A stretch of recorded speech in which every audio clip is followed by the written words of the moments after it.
ಆದಿಶಕ್ತಿ ನೀನಮ್ಮ ಉಕ್ಕಡದ ಮಾರಮ್ಮ ತ್ರಿಶೂಲಧಾರಿಣಿ ಕಾಪಾಡು.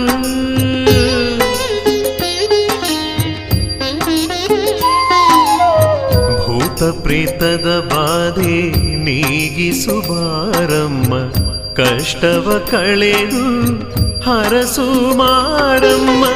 ಅಮಾವಾಸ್ಯೆಯ ಪೂಜೆ ನೀಡುವೆ ಬಾರಮ್ಮ.